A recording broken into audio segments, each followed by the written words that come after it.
Nilfgaard and their army seem omnipresent in the world of The Witcher, seemingly always invading the north or pushing their agenda. But what is the Nilfgaard Empire? What's their history and what do they want? Hi everyone, this is Robert. Welcome to Deep Geek. Here we cover the world of The Witcher in full, breakdowns, explanations and deep dives. That's as well as other great fantasy worlds like The Lord of the Rings and A Song of Ice and Fire. Welcome. To understand Nilfgaard's place in the world, let's start with the map of the continent. And to be completely upfront about this, at the time of writing this video there is no 100% canon map from Andrzej Sapkowski, though he has provided some comments and clarifications on efforts by others. He sees his world as still evolving. That said, we know that most of the action that takes place in the Witcher stories takes place in the northern half of the continent, in places like Temeria, Redania and Sintra, whereas Nilfgaard is all the way down in the very south of the part of the world we know. And I should probably give a spoiler warning here if you're not up to speed with the TV shows. I will be talking about things that happened late on in the books and even later in the video games. In the years before the main events of The Witcher, Nilfgaard was ruled by a succession of strong emperors. Torres var Emrys came first, and then his son Fergus, then the man we know only as the Usurper. These were long reigns, and under them Nilfgaard was transformed from a provincial backwater at the south of the south into an imperialistic juggernaut. The military was professionalised, a new state religion was introduced, under Torres and Fergus at least, the worship of the Great Sun, and Nilfgaard's borders were pushed outwards. It became the dominant force in the south. Incidentally, for those wondering, the north and the south in this world are broadly understood by people in-world as well. There is a clear geographical border in the Amal Mountains, though, as we'll see, that has been breached several times in the stories. Anyway, the third of those strong leaders that Nilfgaard had, the Usurper, gained power by, as his name suggests, launching a coup against Fergus. He had been a general, having seemingly worked his way up the ranks. He killed Fergus and had his 13-year-old son Emir turned into a humanoid hedgehog. As you do. This is a mockery thing, as well as cruel. Emir means hedgehog in the Nilfgaardian language.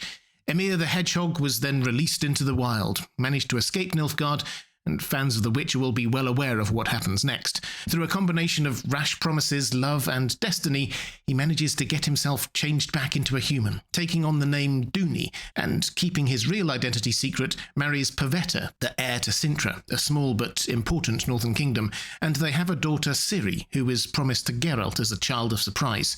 We know Ciri, of course. Duny, Emir, then plots to return to Nilfgaard and reclaim the throne that was taken from his father.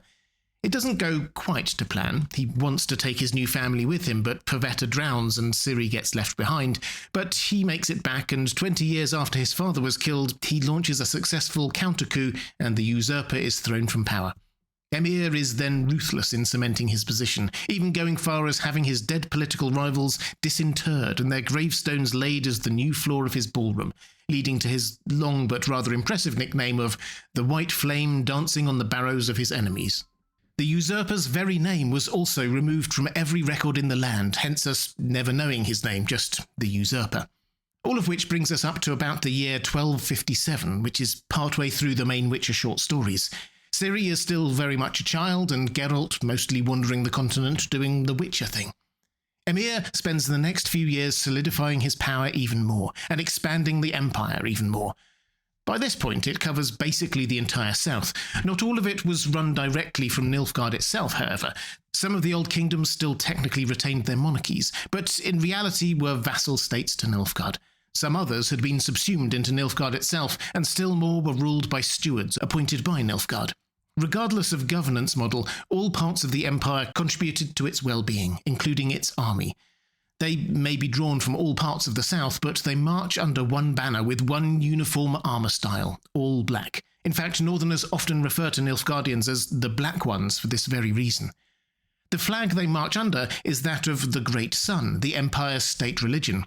It seems that, although it probably originated in elven veneration of nature, there's actually a surprising amount of elf blood mixed in with Nilfgaardian society, and was just one of many religions in the area. It was catapulted to greater prominence by the Emperor Torres, who wanted his burgeoning empire to have symbols and practices to unite them.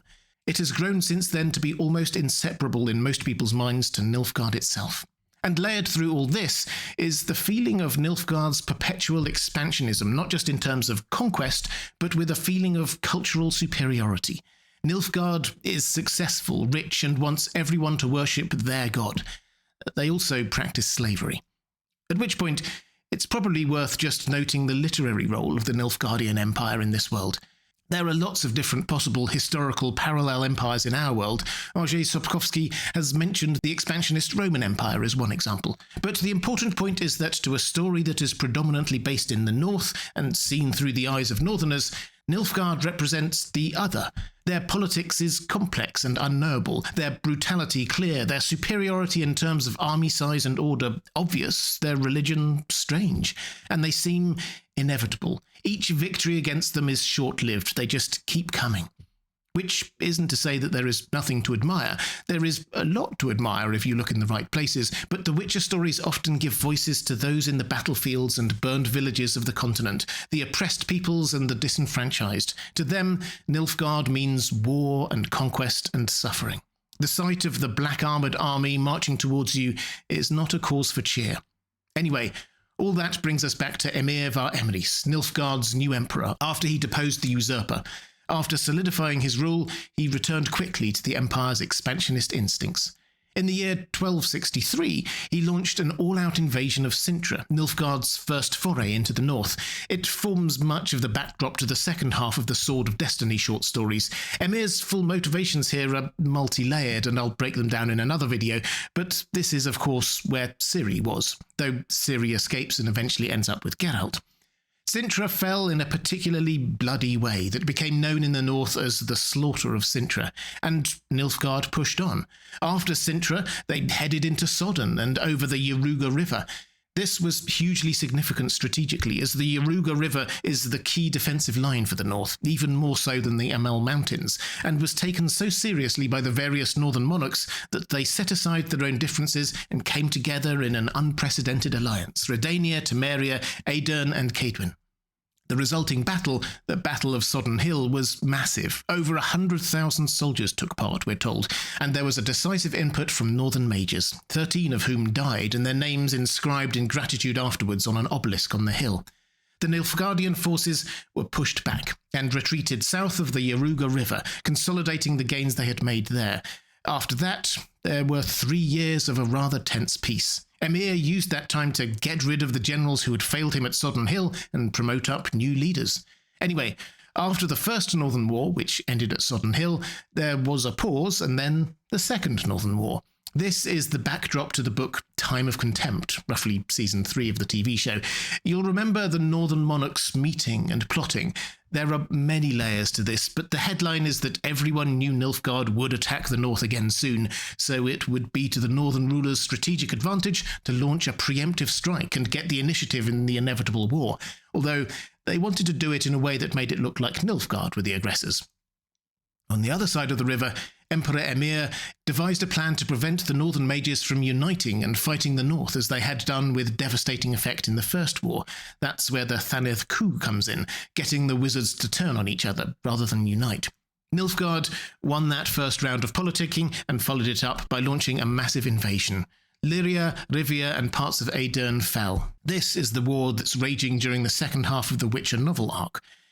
The unity between the northern kingdoms was shattered, and that's when it all got a bit complicated. Cadwyn cut a deal with Nilfgaard to divide Aedirn between them, King Foltest of Temeria signed a truce with Emhyr, then Ervil of Verdun paid tribute to him while others fought on, but Emhyr broke his truce with Temeria after just 16 days and pushed on, pausing only for winter. Temeria and Redania patched up their differences and pushed back, while at the same time some of Emhyr's generals launched a coup against him.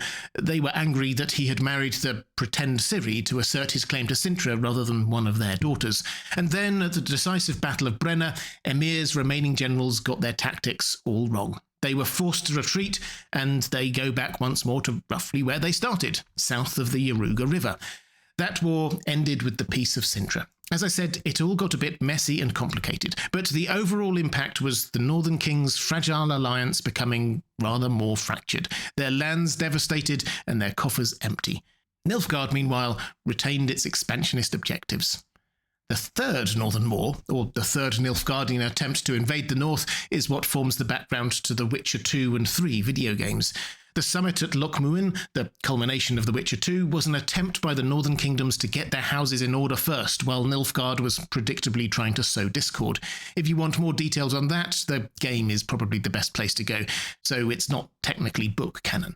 Perhaps even more predictably, Nilfgaard followed up by invading the north again, which is then the backdrop for The Witcher 3. So what are we to make of all this? If, when reading the books or playing the games, you find yourself thinking that Nilfgaard always seems to be invading, then you're not wrong. They are an expansionist empire with a sense of cultural superiority, a religion that wants to be spread, and a leader with his own reasons for pushing northwards. When they aren't invading, they are meddling in other ways, with the wizards, assassinations, turning peoples against each other. They are the eternal meta-antagonist in the stories, relentless and unbending. When in doubt, blame Nilfgaard. If you'd like to see more Witcher videos like this, there's a link to my playlist on the left of your screen now. Or to support this channel, thank you. There's a link to my Patreon page on the right of your screen. Thanks for watching. That's all for this time. I'll see you again soon.